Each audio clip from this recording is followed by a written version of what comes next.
What's up, people? I'm Shaggy the Opinionated Hippie, continuing my deep dive into Bob Dylan and the band's 1974 complete recordings, this massive beast. And today I'm going to do the Canada shows. So this is what we have left. So we're going to do discs 6 and 7 today, which are the Canada shows. We're now left with all those. I just love pulling these out and seeing this number kind of get a little bit smaller. These shows are from January 9th and January 11th, 1974. I'm going to talk about these two shows, rank them 2 and 1. Then I'm going to rank them according to the other 5 that I've already done. Put that list on the screen when we're done. So out of these two shows, I would say the one that is my second favorite out of these two shows would be the January 11th one from Montreal, the Montreal Forum. And this one is this is a weird show. I'm listening to this show. I've had this thought as I've been listening to these shows, which very similar set lists.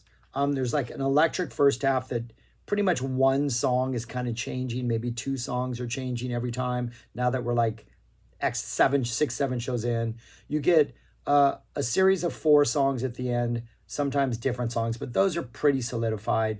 And then you have a middle run of acoustic, solo acoustic stuff that Dylan's dropping in new songs every so often.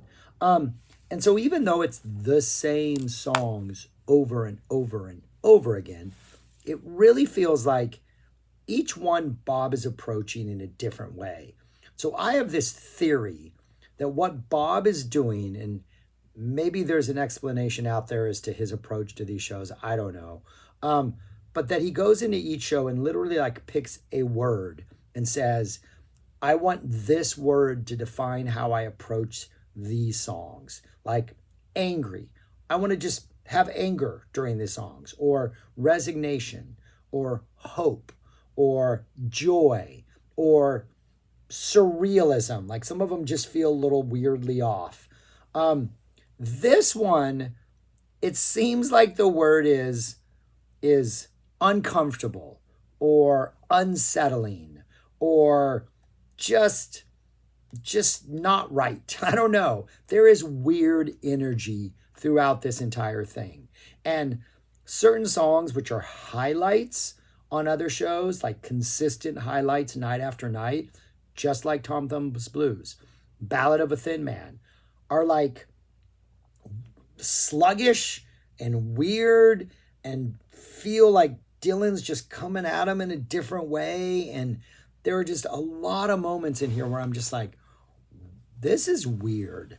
I will say Robbie Robertson steps up the entire time. Robbie's guitar playing is fantastic. It's incredible. It's completely uplifting. Like even the times you're like, okay, I'm not really getting this. Everybody kind of sounds off. Robbie shows up and you're like, well, Robbie's not off. Robbie's on his A game. It isn't without its moments. The Ballad of Hollis Brown is ridiculous. Early on when it appeared, it was very aggressive, in your face, just kind of almost defiant. We're into this weird, almost CCR, Born on the Bayou, swampy, just bluesy, just down earth, but like in the mud type vibe that is just kind of menacing, kind of angry, but at the same time just like murky and like kind of almost seems like it's on the verge of just chaotically falling apart. Like there's like this stumbling chaos energy in the Ballad of Hollis Brown, but it just never actually does fall apart.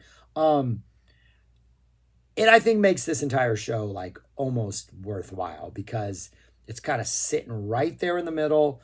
It's the 8th song out of 18, so a little before the middle half, right towards the end of the first electric thing. It is amazing. The other 2 things that really stand out about this is we get the first Don't Think Twice, It's All Right.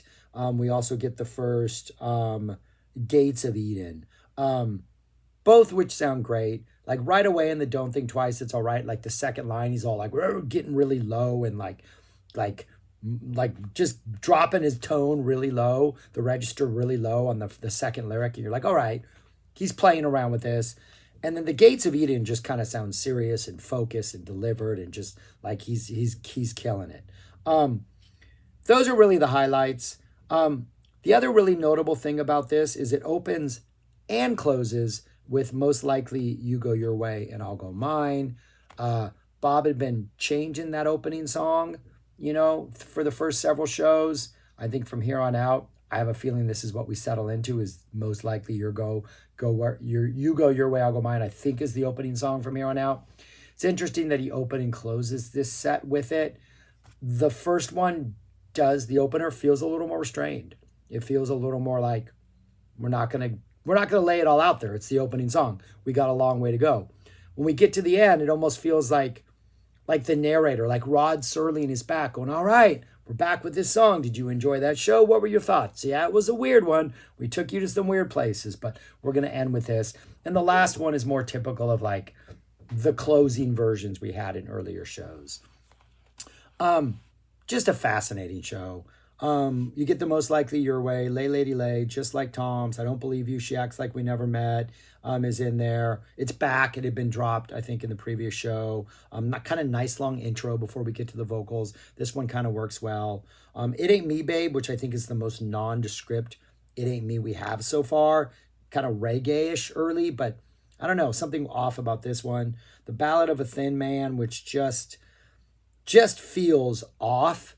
Towards the end, some like nastiness starts to seep in, almost like Bob's resentful for how the front half didn't work.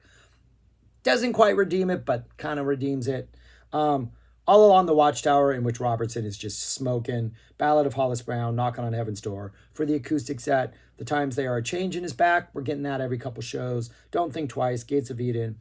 Fantastic, Nobody Except You. A really frantic, like almost Bob has had way too much caffeine. It's All Right, Ma. It just sounds manic at times. Even Canadians cheer when the President of the United States has to stand naked. That's good to know they've got our backs. And then the encores, which have been typical. Forever Young, Something There Was About You, Like a Rolling Stone, and most likely You Go Your Way. Yeah, and the only really thing in there that stands out is the Something There Was About You kind of sounds angrier. It doesn't quite work for the song. Again, it's unsettling. It's uncomfortable. January 11th, 1974, my second of the two Canadian shows. It's a weird show.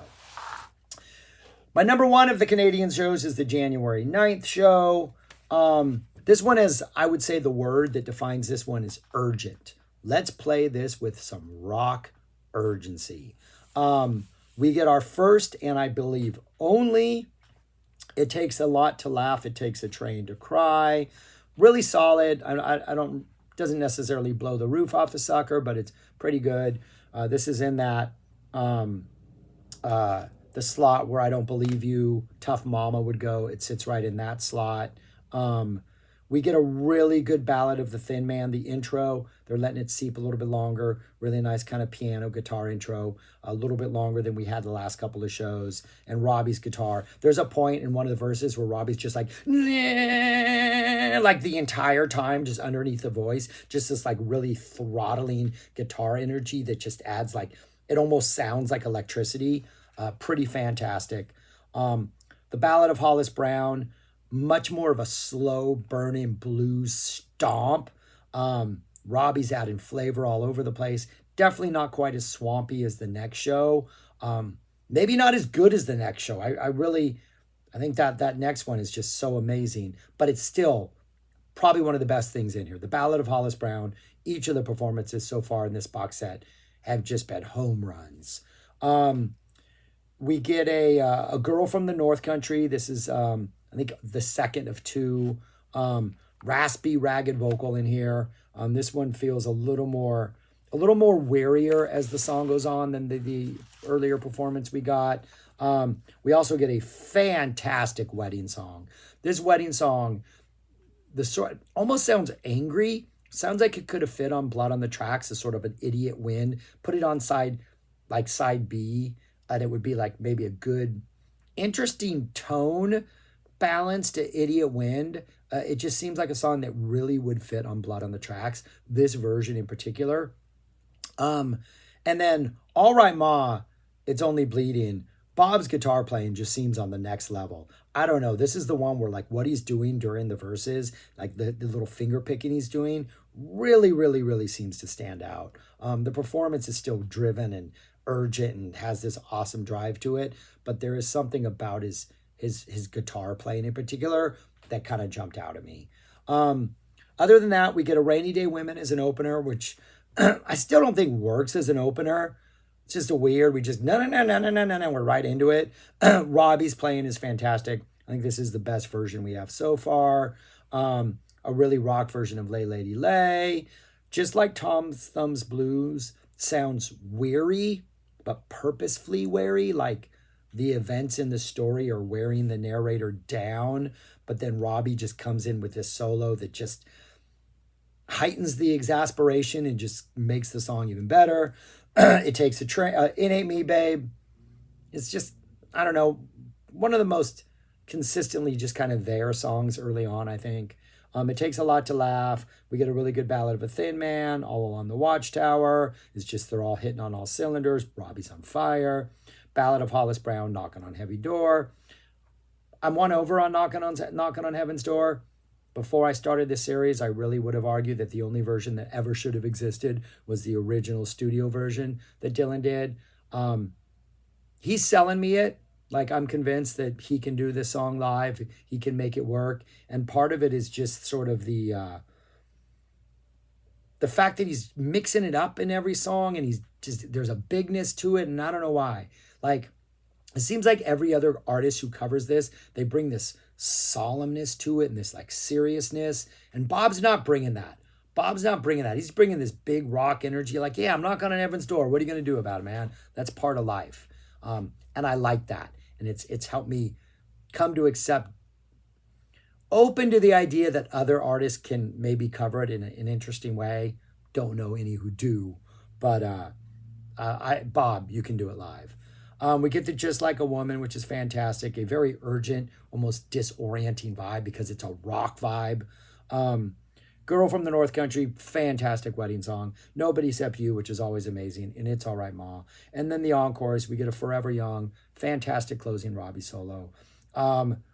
Something There Is About You, Like a Rolling Stone, which the bass is really starting to get funky and in your face. The chorus is really aggressive and like... they're like yelling it out at the audience, like they're trying to yell to the back row. It's a really aggressive chorus in this.